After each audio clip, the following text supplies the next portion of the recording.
أعوذ بك من شر نفسي ومن شر الشيطان وشركه وأن أقترف على بسم الله الرحمن الرحيم الله لا إله إلا هو الحي القيوم لا تأخذه سنة ولا نوم له ولا يحيطون بشيء من علمه إلا بما شاء ورسله لا نفرق بين أحد من رسله وقالوا سمعنا وأطعنا غفرانك ربنا يسعد لي اوقاتكم صبايا، كيفكم؟ طمنوني عنكم، ان شاء الله تكونوا بالف خير يا رب. رجعت لكم اليوم فلوج جديد وروتين جديد باذن الله. كيفكم؟ شو اخباركم؟ طمنوني عنكم، كيف ايامكم؟ كيفكم مع هالشوق؟ الله يا رب يفرج علينا وعليكم يا رب، وجمعة مباركة ان شاء الله على جميع المسلمين يا رب العالمين.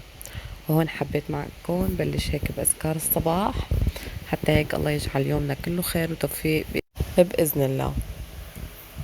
وهون شوفوا لي هيك فنجان القهوة عن جد غير شكل، هيك الصبح غير شكل بيعدل المزاج وبتتغير النفسية. وبعدين هيك حبيت اعمل هيك فطور خفيف سريع. هلا ما بعرف اذا بتحبوا انتو شارككم بهي الشغلات اللي انا عم بعملها. انا تقريبا الي 10 ايام مبلشة بالصيام المتقطع، وهيك يعني عم بلش اعمل وجبات صحية وهالقصص. يعني اذا بتحبوا هاي الشغلات لشارككم دائما بالروتينات اللي بعملها لإلي واللي بعملها لنفسي، يعني عرفتوا، والوجبات اللي بعملها واكلات هلا ما بدنا نقول اكلات الرجيم، لا بدنا نقول اكلات صحية، لانه مو بس انا اللي عم اكلها، عم طعم العيلة كلها منها، عرفتوا. يعني تقريبا ما في اكل محدد انا عم اكله ابدا. فبس يعني انه عم اعمل صيام متقطع وخبز ممنوع. يعني انا لحالي ما نعتود، لانه انا تقريبا ما بعتمد على الخبز ابدا. يعني انا نوعيتي ما بحب الخبز، عرفتوا كيف. والسكر كمان قاطعته الصراحة.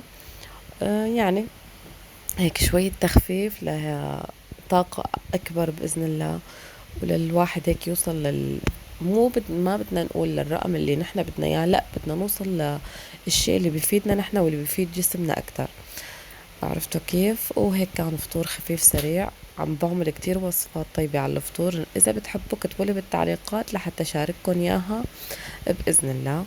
وهون بلشت هيك بكاسة مي أكيد قبل كل وجبة.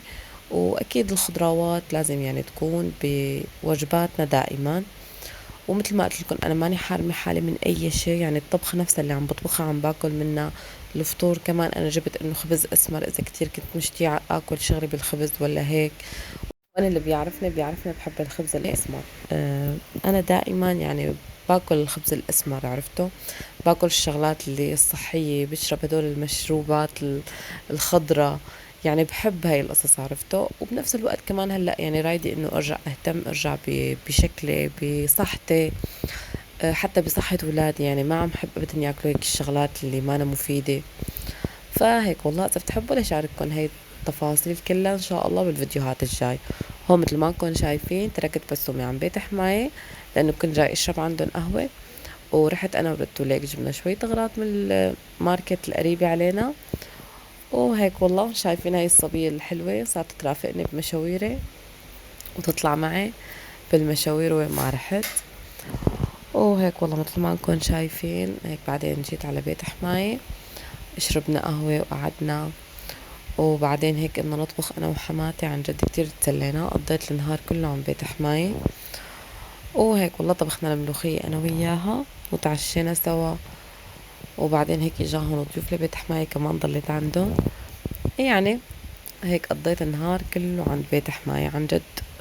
يعني الأولاد كتير بينبسطوا وبنتسلى، يعني عرفتوا. وهيك والله من غير شر، يعني الأولاد ما بيطلعوا لمكان غير عند بيت أهله لزوجي، يعني عرفتوا. فكتير بينبسطوا كتير بيتسلوا. حتى رتيل يعني بنص اليوم تقريبا قلت لها لمرت عمو لا خلص بدي اطلع على البيت. فرتيل هون زعلت، قالت لي لا انا خليها انه تضل عنا، يعني عرفته. قالت لي يعني مرت عمو خلص ضلي عندي وهيك وقاعدين وعم نتسلى وكذا.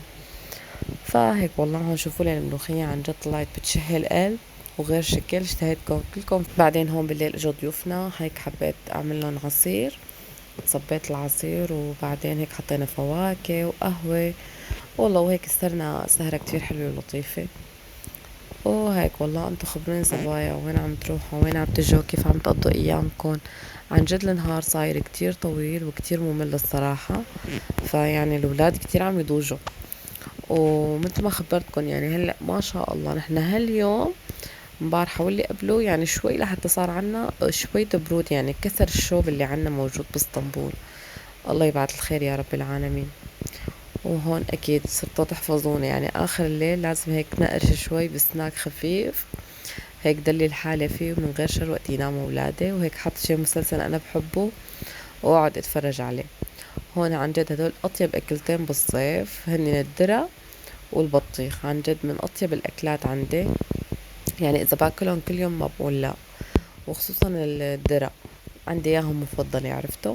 واكيد هيك على رواق قعدت هيك من غير شر اكل، وهيك استمتع بكل لقمة من غير شر، لأنه الأولاد كانوا نايمين. لأنه الصراحة عن جد وقت بيكون بدي آكل شي عن جد وبيكونوا هني موجودين، والله ما بيخلوني أصحى على ولا شي. الله يحميهم يا رب العالمين. وهون بعدين هيك كان عندي شوية جبنة بدي أقوم سنرها، جايبة زوجي الله يرزقه يا رب. فقلت رح سنرها، يعني ما بعرف شو بتقولوا، رح أغليها وقيمة يعني بالبراد، حتى ايمت ما بدي انه طعم الولاد منها ولا هيك تكون جاهزة، انه ما كل شوي بدي اغلي مي واعملها فيها. وهون حطيت لك حبة البركة شوي كمان لحتى تعطيها نكهة طيبة. انا كتير بحب حبة البركة بالجبنة او باللبنة، بهدول الاكلات عن جد بحسن كتير هيك طيبة وبتعطيها نكهة لذيذة. وهيك والله. هلا انا كتير اوقات بالليل شوفي عندي شغلات مأجلتها بالنهار يعني شغلات بتخلي الواحد يشوف فيها وما يصحى يعملها، فبأجلها لليل. ومثل ما خبرتكم هيك كان جايبون زوجي، قلت خلاص رح أقوم ساويهم قبل ما أنام وخلص أموري حتى ما يضل عندي ولا شيء أبدا. وهيك والله مثل ما انكم شايفين عن جد نوع الجبنة هاي كتير طيبة ولذيذة. دائما عم نجيب منها للولاد، كتير حبوها هيك الصبح سندويشة هيك سريعة، كتير عم يحبوها وعم ياكلوها أكثر من الجبنة المشللة. هلا أولادي كتير صايرين محيرين بالأكل الصراحة، فعم يحبوا هاي الجبنة أكتر شي، وخصوصا مع البطيخ كمان. وهيك والله. الله يديم النعم يا رب، ولا يحرمنا من النعم اللي موجودة بحياتنا يا رب العالمين.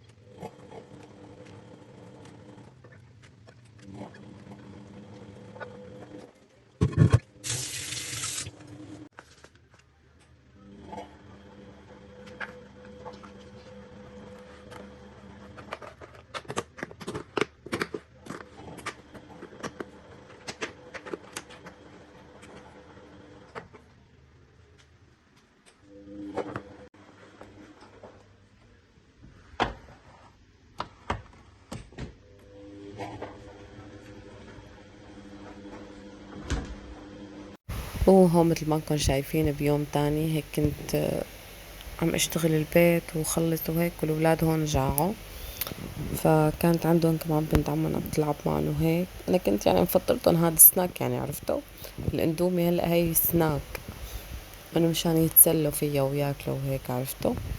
فقلت لهم خلص خلصوا لعبوا هيك لحتى ساوي لكم اندومي تقعدوا تاكلوا. يعني بتعرفوا انتوا انه عساس انه جاي رفيقتها بنوتة لعندها، هي بنت عمها يعني، عرفتوا انه جاي رفيقتي لعندها وهيك قعدوا ياكلوا سوا. ومن هالقصص بتعرفوا الاولاد شو بيخطر على بالهم.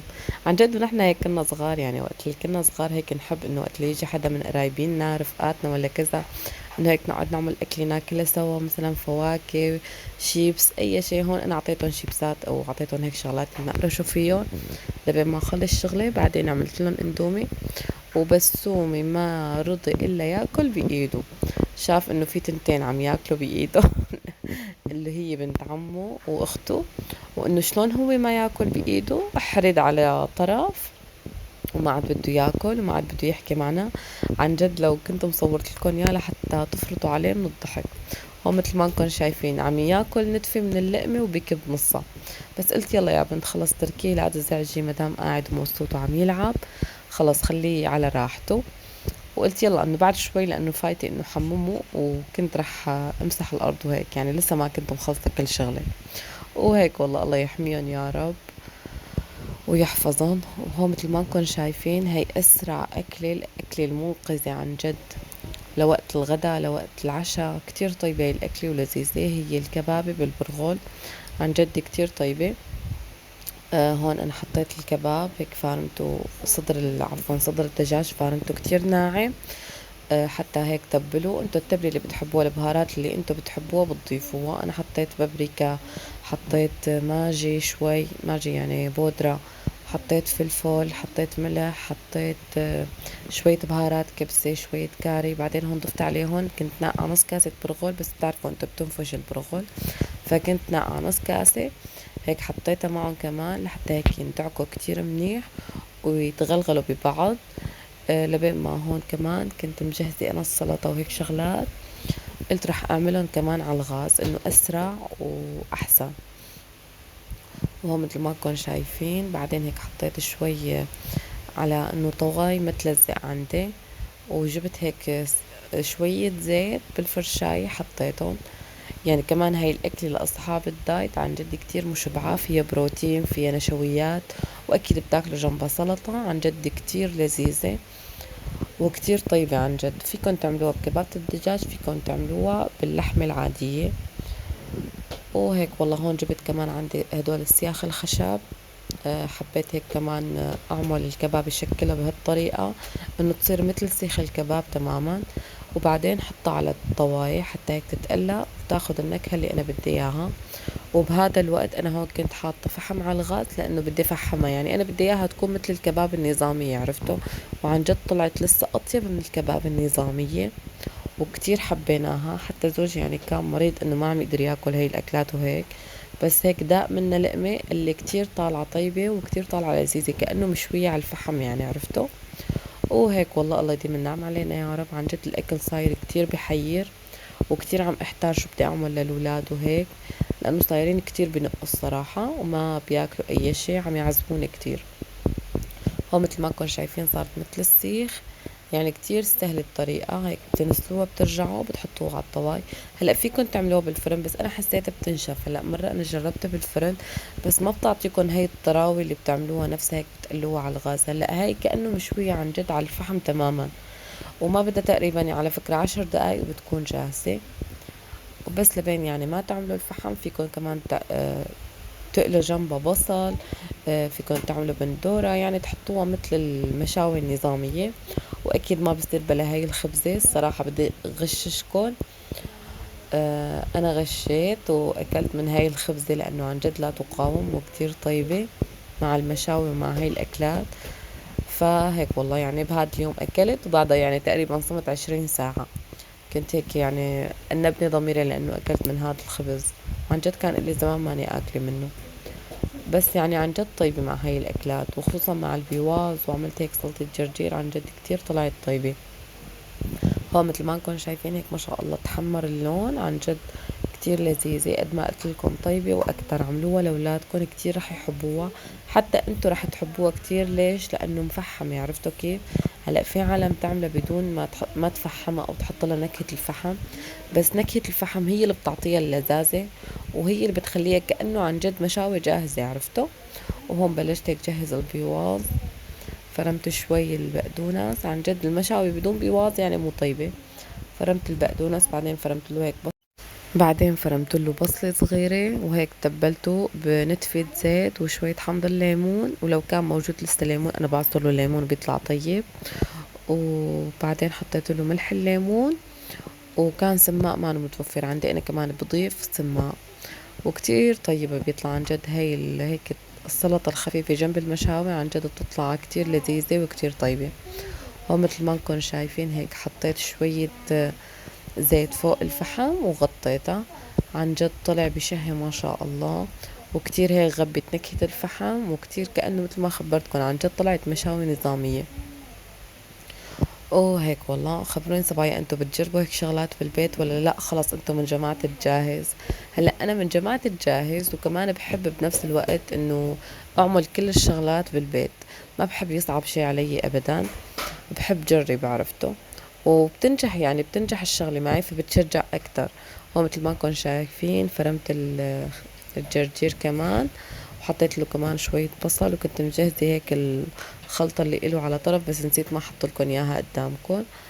وهيك والله كان عشان أجهز لهذا اليوم. الله يديم النعم علينا يا رب ويحفظها من الزوال. عن جد أكلة كتير طيبة، وتكلفتها خفيفة عن جد، وبنفس الوقت كتير لذيذة. جربوها وخبروني.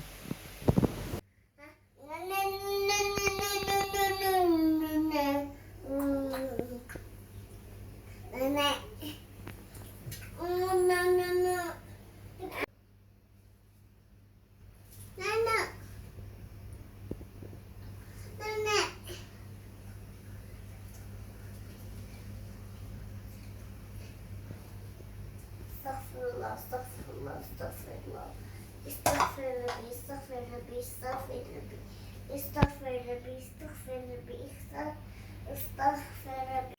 وهو مثل ما انكم شايفين بعدين هيك طلعنا سهرنا شوي عن بيت سلفتي، كانت عاملة يا لنجي يسلم ايديها يا رب وتبولة.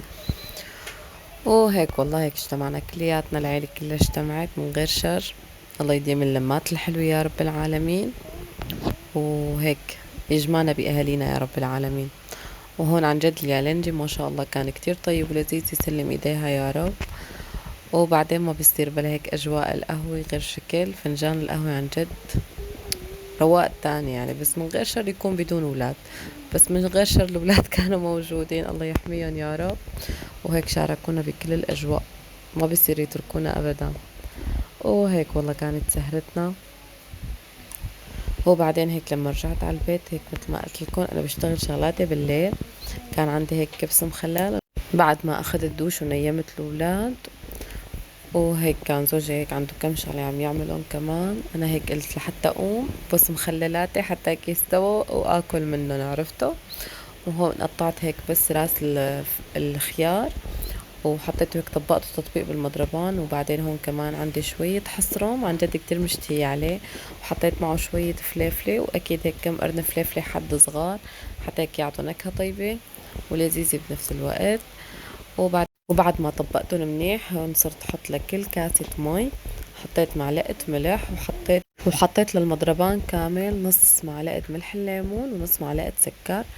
هاي الطريقة أنا معتمدتها، وأوقات كنت بضيف خل وبس ما كان عندي متوفر، سألت ماما ومرت عمو قالوا لي ما ضروري عرفتوا كيف. وهيك والله بعدين ضغطتهم كتير منيح، وهلأ ناطرة يستووا إن شاء الله. بس يستووا راح شارككم إنه كيف إذا نجحوا ولا لا. هلأ أنا عاملة مرة مخلل زبط معي عرفته، ومرة كمان رجعت عملت وقتها خرب، بس كان الصراحة من نوع الخيار عرفته. فإن شاء الله هالمرة هيك يزبط ويطلع مثل ما بدي وأكثر. ولهون وصلت معكم لنهاية الفيديو، إن شاء الله تكونوا حبيتوا الفيديو وحبيت نوع لكم فيه هالمرة حتى ما تملوا ويكون مثل العادي دائما. بتمنى منكم تشتركوا بالقناة وتفعلوا زر الجرس حتى يوصلكم كل شي جديد أنا بنزله. بتمنى هيك تشاركوا القناة لرفقاتكم حتى تكبر عائلتنا يوم بعد يوم بإذن الله. وبتمنى هيك دعمكم الحلو لإلي، ولا تخجلوني أبدا بالدعم، وناطرة تعليقاتكم الحلوة بإذن الله. بحبكم كتير، بشوفكم فيديو جديد. سلامات صبايا، بأمان الله.